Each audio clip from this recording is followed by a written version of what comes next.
Hi mga surgeons! Buti naman at napadpad kayo dito sa ating channel. So sana sa mapag-uusapan natin ngayong araw ay makatulong ako sa inyong school at makapagdagdag ako ng kaalaman sa inyong mga isipan. So without further ado, simulan na natin ang ating talakayan. Let's bring it on!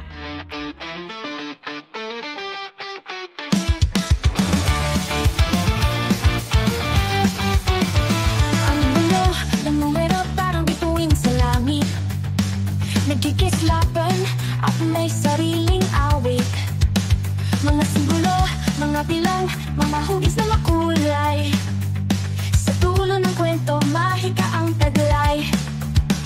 Kung bakit ng linya, i-connecta bawat tulo.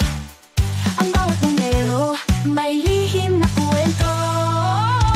Magsaya, magsaya, sa mundo ng matematika. May kwento, may tanong, at sagot na mahiwaga. Bilangin ang bituin, bumulong sa hangin. Umawit, sumayaw, sabay-sabay na humiyaw. Bilangin ang bituin, bumulong sa hangin. Umawit, sumayaw, sabay-sabay na humiyaw. Paa, tuhod, balikat, tulong, paa, tuhod. Ayan. So, may challenge ako sa inyo. Sabi nila, pag kinanta mo raw yung bahay kubo sa tono ng paa, tuhod, hindi mo na makakanta ng maayos yung bahay kubo. Ano? Sige, tingnan nga natin. Bahay kubo, kahit na munti. Bahay kubo, kahit na munti. Sige, paano ba yan? Bahay kubo, kahit munti. Parang, bahay kubo, kahit na... Ala! Hindi ko na... Kaya nyo ba? Sige nga, testing nyo nga. Pero bago nyo i-testing, pag-usapan muna natin itong units of measurement.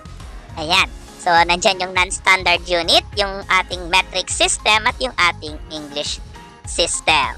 So, sa point na ito, magsisimula na tayo sa mundo ng geometry. Okay, ang geometry ay galing sa salitang geos, meaning earth, at metria, meaning measurement. So, if we say geometry, it is geos metria, meaning measurement of the earth. Ayan. At ito na nga ang ating simula. So, unahin natin itong non-standard units of measurement. Kasi nung unang panahon, of course, wala naman mga ruler, walang mga tools na nagagamit upang makapagsukat. So, ang ginagawa ng mga unang tao is gumagamit sila ng either parte ng kanilang katawan para sukatin ang mga bagay-bagay or gumagamit sila ng ibang mga pang-araw-araw na object na kanilang ginagamit sa pagsusukat. So, halimbawa, palitan tayo ha. Isang buong kamay ko kapalit ng product mo na isang buong kamay mo rin. So, ganun sila magpalitan. Meron ako ditong 2 bote ng ganito. Kailangan ko ng 2 bote ng ganyan. So, nagpapalitan sila. Ang ginagamit nila ay body parts or mga object. Okay? So, sa body parts, madalas ginagamit nila ay kamay, paa, o yung buong braso, ginagamit nila yon. Minsan yung hakbang, ginagamit din nila yan. Sa mga object, ang ginagamit nila ay mga grains. Itong coin dito, ang tawag dyan, shekels. So, ginagamit yan sa pagtimbang. And minsan, gumagamit din sila ng mga container, mga lata, mga banga, o isang banga ng ingredients kapalit ng something. So, ganun sila noong unang panahon. So, paano nga ba nila ito ginagamit? So, una, ito yan. So, ang unang non-standard units of measurement natin yung tinatawag na handspan.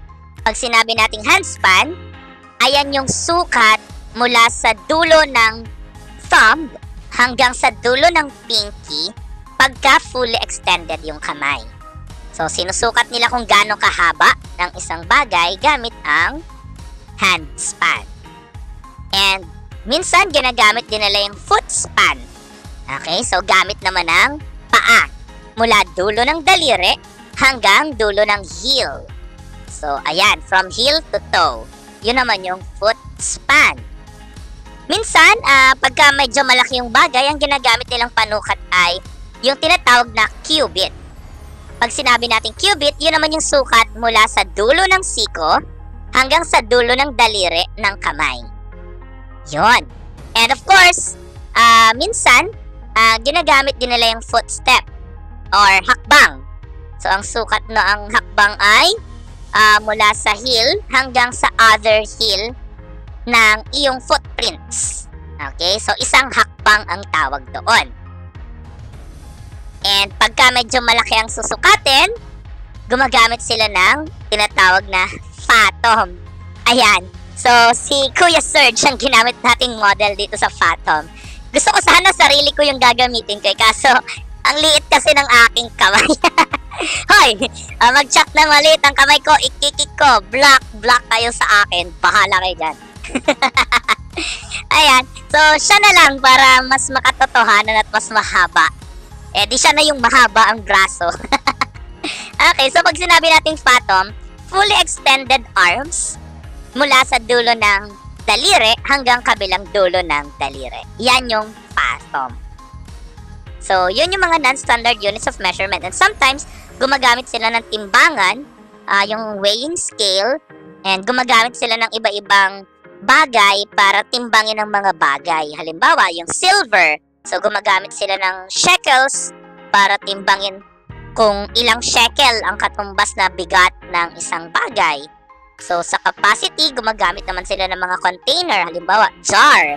So, ilang banga, ilang ayan. Ang problem dito sa non-standard units of measurement is, hindi kasi siya nga standard. Ibig sabihin, nagkakaiba-iba siya. So, ang isang problem dito, maaaring halimbawa, sige, fathom ang gamitin natin. Okay? So, magpapalit kami halimbawa ng haba ng tela. So, si Kuya Serge mo, yung isang fathom niya ng pulang tela, kapalit ng isang fathom ko ng blue na tela. And of course, pag nagpalitan kami, ang magiging problem, hindi pantay. Ang dami nung binigay niya sa akin, tas yung na-receive niya mas kokonti.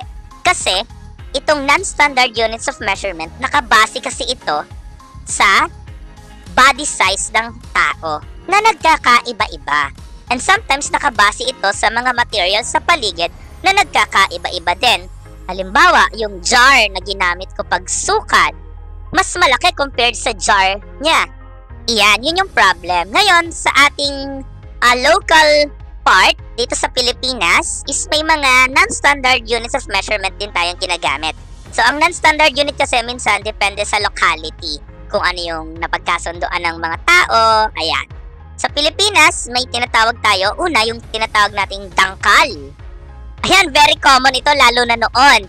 Nung kabataang 90s, So, 90s in term, mga millennials. Kasi nausuhan pa sila nung laro na text. Kung alam nyo pa yung text. Hindi siya letter ha. Laruan yon na gawa sa karton. Tapos nag-upgrade yon sa mga sumunod na generation. Ang tawag na iPogs. Kung alam nyo pa yung Pogs, tandaan nyo pa yung Pogs kung ano yung Pogs na yan. So, nagkakayabangan. Gano'n na karami yung text mo? Isang dangkal na pre. Talo kita yung aking text. 2 dangkal na. Ayun. So, pag sinabing dangkal, mula sa dulo ng pinky hanggang sa dulo ng thumb. Then, dapat extended yon, stretched. Yun yung dangkal. Sa English, ang tawag doon, handspan. Then, sa paa, ang tawag natin ay talampakan. Ilang talampakan ba yan? Okay? So, ginagamit pang measure yung paa. Pero of course, non-standard to, nagiging problem. Dahil non-standard siya, minsan kasi may maliit yung paa. May malaking paa. So, nagkakaiba-iba ng sukat. Nandyan din yung hakbang. Ito, hanggang ngayon, gagamit pa natin to hakbang. Halimbawa, boy, nandito ako sa labas ng kanto.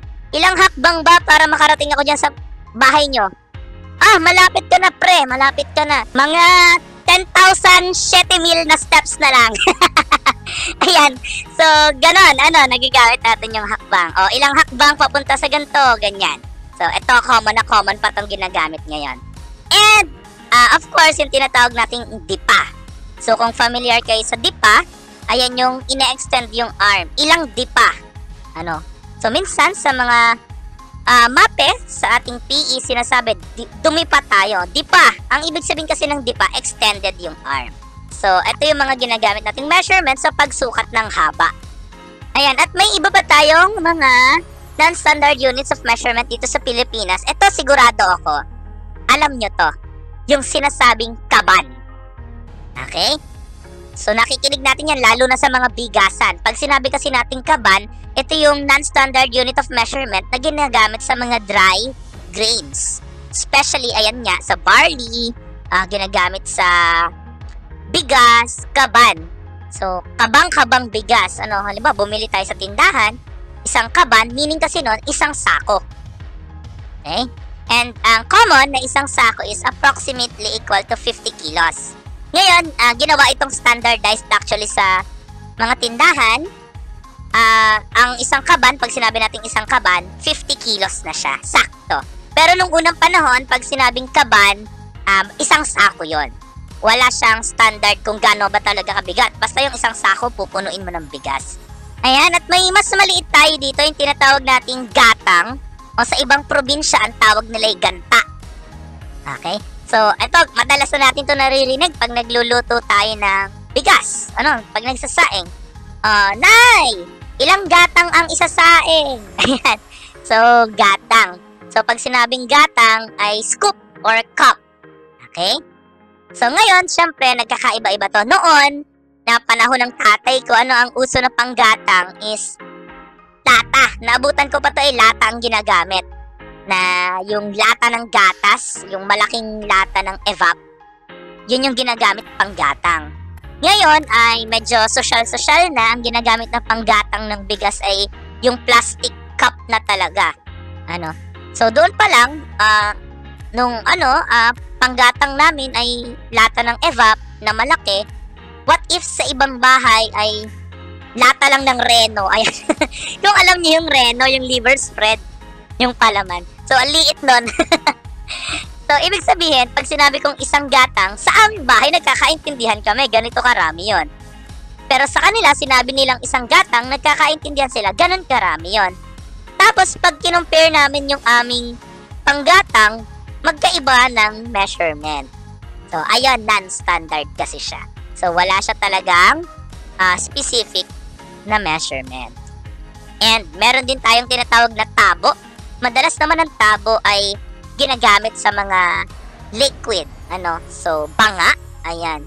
Tapayan, kung alam nyo pa yung salitang tapayan. So, ayan. Mga non-standard unit yan. And, of course, meron din tayong standard units of measurement.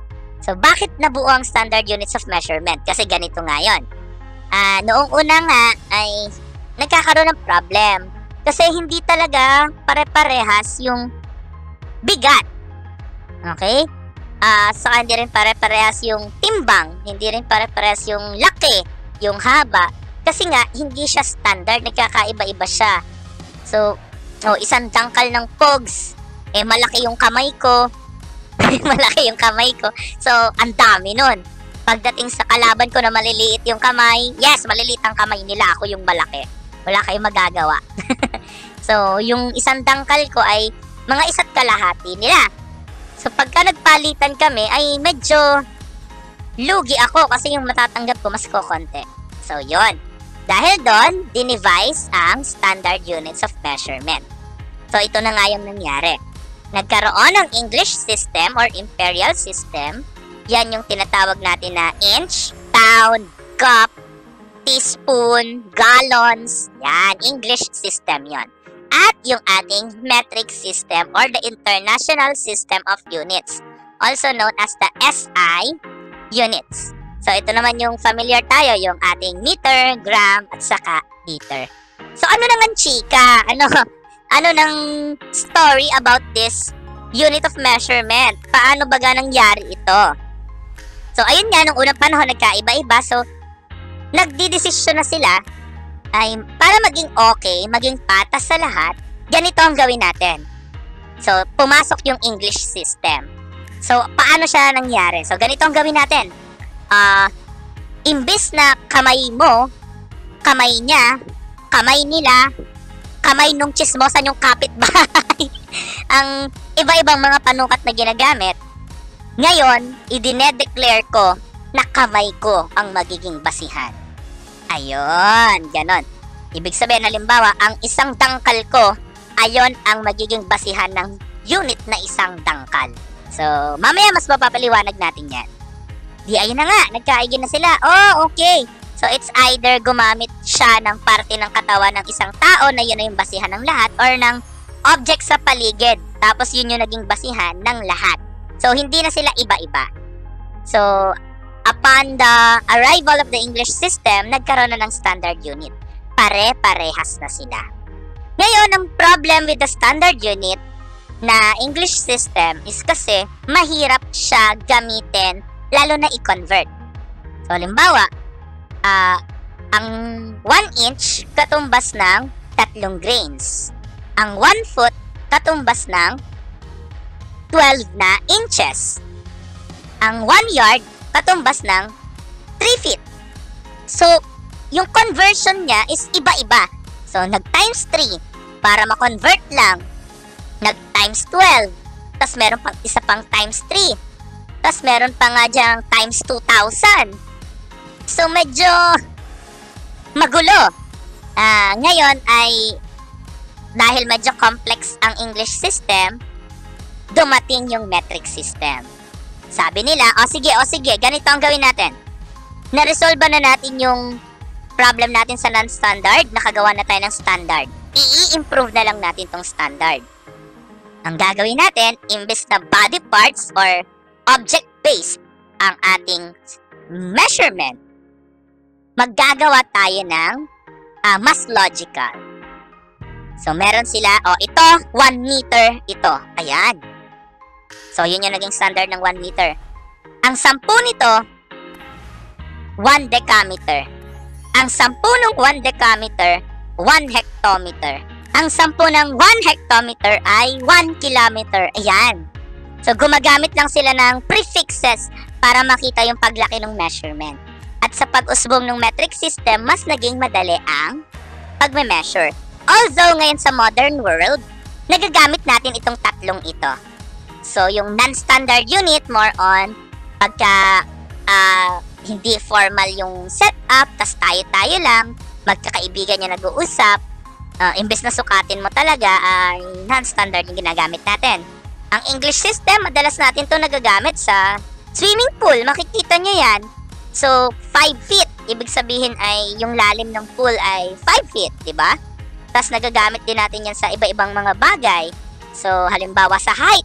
So, sinasabi natin ay, anong height mo? Ako ay 5'7". O, di ba? 5 feet and 7 inches. So, nagagamit pa rin natin yan. Tapos, nakikinig natin yun sa sports. Weighing 365 pounds. Ayan. So, pounds, English system.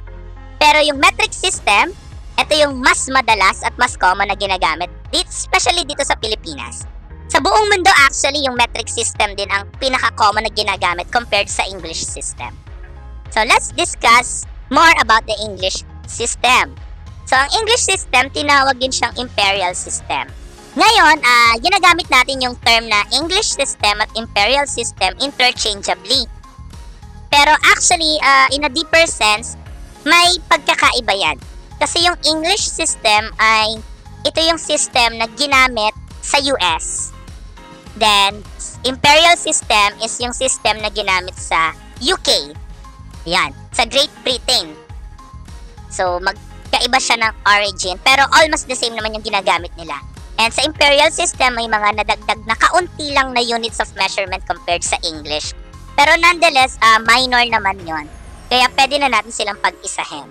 And this is our English system. Ang English system, madalas ay pinagmulan nito ay body parts based or object based. Pero unlike non-standard units na iba-iba tayo ng basihan, ito may isang pinagbasihan. So, body part ng isang tao or isang object lang na naging basihan ng pangkalahatan. Sabi dito ay madalas ginagamit to ngayon sa US, sa Liberia at Myanmar. At ayun nga, sa Pilipinas, nagagamit pa rin naman ito. According sa history, sa ibang mga sources, nagsimula daw ito sa medieval England. At according din sa mga ibang storya, na ang pinagmulan nito ay iba-ibang mga culture like Babylonian, Egyptian, Roman, Anglo-Saxon, and Norman French. So, Norman French. Then, yung mga knowledge noon na nag-evolve, nag-evolve, hanggang na i-declare sa medieval England na ito ang English system. So, meron tayong iba-ibang mga sinusukat. So, commonly, of course, marami tayong sinusukat. Pero commonly, ang ating sinusukat is yung tinatawag nating length, gaano kahaba, weight, gaano kabigat, at capacity, gaano karami ang kaya kong ilaman diyan. Of course, may iba pa tayong measure like time, temperature. Pero now, focus muna tayo doon sa tatlo. Length, weight, and capacity. Ano-ano ba yung mga unit of measurement when it comes to length? So, unas yung tinatawag nating inch. Yan. So, ang inch, during the non-standard unit of measurement days, pag sinabi nating inch, ayan ay approximately equal sa dulo ng thumb hanggang unang guhit na makikita mo sa iyong thumb. So, ganun kalaki ang 1 inch. Pero syempre, iba-iba tayo ng sukat ng thumb. May malaking thumb, may maliit na thumb. Ngayon, para ito ay standardized, according sa ibang entries, dineclare na ang sukat ng 1 inch ay katumbas ng 3 barley na pinaghele-helera. So, pinagdikit-dikit yung 3 barley na ginawang isang tuwid. Tapos, according kay King Edward II, dineclare niya from now on, ito ang haba ng 1 inch. Ngayon, may iba din namang entry na sabi hindi daw doon talaga nagmula ang inch, hindi sa declaration ni King Henry II. Kasi kung pag-aaralan natin ang etymology ng inch, nagmula siya sa Latin word na uncia. Ano yung uncia? Ang meaning ng uncia ay 1/12. Kasi among these English system unit of measurement, mas nauna kasing nagamit yung term na foot. Ang ginawa kasi nila, yung 1 foot, hinati nila sa 12. Kaya, uncia yung pinagmula na word, 1/12, 1 out of 12. Nung hinati-hati nila sa 12 parts yung foot, dineclare nila, okay, itong isang part na to, inch ang tawag natin. Ayan. So, iba-ibang entry, pero nonetheless, almost the same naman sila ng measurement. So halos katumbas siya ng 3 grains of barley. And sunod, yung mas mahaba nga yung foot. So, sabi naman yung foot, kaya tinawag yan na foot, is kasi, literal siya na na-standardized gamit ang paa. So, sa non-standard unit, paa na talaga siya. Pero, in-standardized yung sukat ng paa. So, sabi ng ibang mga story, ay nagmula ito sa sukat ng paa ni King Henry I. Ayon. So, kaya siya tinawag na foot kasi literal na paa talaga yon. Kaso may ibang, rin naman, sabi-sabi, may ibang story na hindi siya basta nanggaling sa paa ni King Henry I. Sabi nila, ito ay average na sukat ng paa ng mga Roman soldiers. So, ang average na paa kasi ng Roman soldiers is approximately 11.6 inches. And ginawa nilang 12 inches. Ayun yung tinawag na 1 foot. Ayan. Ayun ay according sa ibang history. Sunod, nandito na yung tinatawag nating yard. At medyo nakakatawa yung pinagmula ng yard. Kasi sabi nila noon na nasukat daw ang yard sa pamamagitan ng kamay ni King Henry I. In-stretch niya yung isa niyang kamay. Tapos sabi niya, mula ngayon, ang 1 yard ay ang haba or ang distance mula sa aking ilong hanggang sa dulo ng daliri noong nakastretch ko na kamay. Ayun. So, yard. Pero according naman sa ibang entry ay ang yard nagmula talaga siya sa isang measuring stick na ang haba ay 3 foot. So, dineclare nila na yard yun. Kasi yung stick na yon ang pinakatawag doon ay yard bar. So, kaya ang tawag doon sa stick na yon ay yard yung haba, which is equivalent sa 3 foot. And, ano yung sumunod dito? So, marami pa to, pero ang isa sa pinakamalaking unit of measurement ng length is yung tinatawag na mile. So, ang mile daw ay nagmula sa 1,000 double steps ng mga Roman soldier. So, double step, after 1,000 double step, yun yung sukat ng 1 mile. Kasi ang etymology din kasi ng salitang mile ay galing siya sa salitang mille pasus. Ang meaning noon ay 1,000 paces. So, 1,000 double step, 1 mile. Ngayon, meron din tayong English system ng standard units of measurement pagdating sa weight. So, nandyan yung tinatawag nating ounce. Yung mas mabigat nito ay pounds. Tapos yung mas mabigat nito ay short ton. And may mas mabigat pa dyan yung tinatawag na long ton and iba pa. Pero, ayan, yan yung mga ilan sa mga English system units of measurement pagdating sa weight. And of course, sa capacity, ayan yung teaspoon, kutsarita. Pag maraming kutsarita, nagiging kutsara, tablespoon. At madalas nating naririnig itong dalawang term na to sa pagluluto. Okay, sa ingredients ng pagluluto. Of course, isama natin yung cup. Ayan. So, sa pagluluto, sa baking, dyan yan madalas nating nakikinig. And maraming cup, yan yung tinatawag nating gallon. Okay, so ito yung English system. So again nga, medyo mahirap ang conversion nito. Ang hirap niyang i-convert. Kaya dumating na itong metric system. Tinatawag yung International System of Measurement or the SI units. Kasi sa buong mundo, ito yung common na ginagamit ng halos lahat. Ngayon, ang metric system ay hindi siya body part based or hindi siya object based. Ito ay decimal based system. Nakabase na ito sa number. Ayan nga, sabi dyan ay common measurement ito around the world. So formally, inadapt ito ng France during the French Revolution. Ang purpose noon is para makakreate ng isang system na instead na arbitrary human standards ang ginamit, nakabase sa nature ang kanilang measurement. Sa Philippines ay mas madalas itong ginagamit kasi may batas patungkol dito, ang Republic Act in 2003 na nagre-reaffirm na dapat sa mga bagay, sa mga materials is gamitin natin ang metric system. So may batas kaya mas madalas common to sa Pilipinas. Although, hindi naman pinagbabawal yung paggamit ng English system. Ngayon, i-compare natin yung length, weight, at width nitong metric system sa English system. Sa English system, ang daming terms na ginamit. Sa metric system, isa lang. Sa length, meter. Tapos dadagdagan mo siya lang ng prefix. Kilo, centi, milli, para maiba yung kanyang haba. Sa weight, ang tawag natin ay gram. So, pag dinagdagan natin ng prefix, halimbawa ay kilogram, mabigat yon. Milligram, super gaan nun, di ba? So, ayun. So, mas madali siyang tandaan, mas madali siyang i-convert. Sa capacity, ang term natin is liter. Ayan, madalas natin to nakikita sa soft drinks. 1.5 liters. Ayan ang ating metric system. Ngayon, i-summarize natin yung ating mga standard units. Gaano ba yan kahaba? Length ang tawag doon. Sa metric system, it is meter. Sa English system, gumagamit tayo ng iba-ibang terms like inch, foot, yard, mile, at iba pa.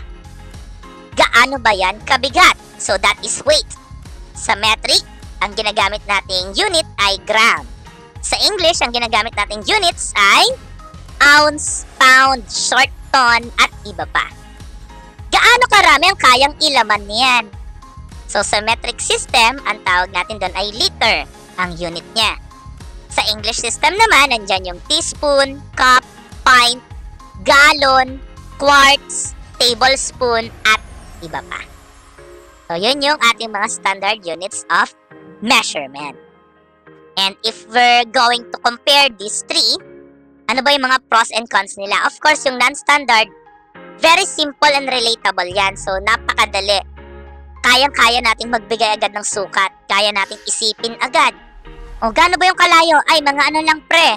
Mga 20 hakbang lang. O, so, napakadali. Napakabilis makarelate. Very convenient din ito kasi hindi na natin kailangan magdala ng measuring tool. Kasi nga, ine-estimate natin gamit ang body parts. Kaso, ang downside ng non-standard unit of measurement is of course, inconsistent siya at not precise. Depende sa tao yung nagiging sukat. Kaya nagkakaiba-iba. Okay? Kaya kung gusto natin ng mas malinaw na sistema, dapat yung panukat natin pare-parehas. Pag sinabi kong ganitong sukat, kahit kanino mo itanong, alam nila ganitong sukat. Hindi nagva-vary. Ayun yung downside ng non-standard. Pagdating naman sa metric system, of course, ang maganda dito, napakasimple at universal pa siya. At the same time, coherent and logical yung conversion. So, pag sinabi mong 1 centimeters, 10 beses na mas malaki yun sa 1 millimeter. So, mas madali siyang unawain. At mas logical yung conversion niya kasi times 10 lang ng times 10 ng times 10 ang ginagamit natin for conversion. Kaso symmetric system ay compared sa non-standard, kailangan nito ng measuring tools. Kailangan mo ng ruler, kailangan mo ng tape measure, kailangan mo ng timbangan para siguradong precise yung iyong pagkakasukat. Sa English system naman, madali siyang i-estimate. Kasi nga, halos lahat ay nagmula naman to sa non-standard. So, halimbawa, inch. So, pwede mong gamitin yung thumb mo hanggang first line. So, estimatedly, 1 inch yon. Pero again, estimate yan ha, hindi siya sakto.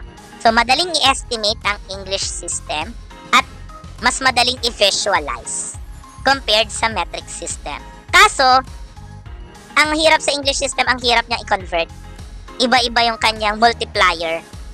Depende sa units, iba pa yung multiplier na gagamitin, kaya ayun ang problem sa English system. So, sa tatlong ito, pinaka-friendly of course yung metric system. And yun lang naman. So, ngayon, tingnan natin kung nakuha mo at patatandaan mo. Ngayon, ang task mo, alalahanin mo nga kung ang mga sumusunod na unit of measurement ay uri ng non-standard, uri ng metric, o uri ng English system. Ipag-group mo sila. Okay? So, ayan. Sige, bibigyan ko kayo ng minutes. Pwede nyong i-post itong video para makapagsagot kayo. Okay, tingnan natin kung tama ang pag-group mo. At ito na ang mga makaka-group. Tadang! Ayan. So, non-standard cubits. Yun yung mula siko hanggang dulo ng daliri sa pagsukat ng length. Yung fathom naman ay sa Tagalog ang tawag dipa. So, extended arms mula sa dulo ng daliri hanggang kabilang dulo ng daliri. And yung kaban, so yan naman yung madalas ginagamit sa mga grains. Commonly, isang sako yan. Then, sa metric, of course, yan yung meters. Panukat natin yan ng haba. Yung grams, yan yung ginagamit natin sa bigat. At yung liters, yan yung ginagamit natin sa capacity. And when it comes to English, nandyan yung feet and yung miles. So, yung dalawang yon ay ginagamit natin sa length. Yung ounces, ginagamit naman natin ito sa weight, gaano kabigat. At yung gallon, which is ginagamit natin sa capacity. Yan, nakuha mo ba? So, ayun. Sana ay nagets mo ang history at ilang mga chismis patungkol dito sa ating non-standard unit, metric system, at English system or units of measurement. So yan, sana ay nakatulong ang video na to sa'yo at sana mas naunawaan mo ang ating units of measurement. So yun lang. So sa next video natin ay, ang pag-uusapan na natin ay conversion ng ito. Okay, so paano natin i-convert yung isang unit papunta sa kabilang unit. And that's it. Yun lang naman. So, wala na akong ibang masabi. So, yun lang. So, bye mga surgeons. Paalam!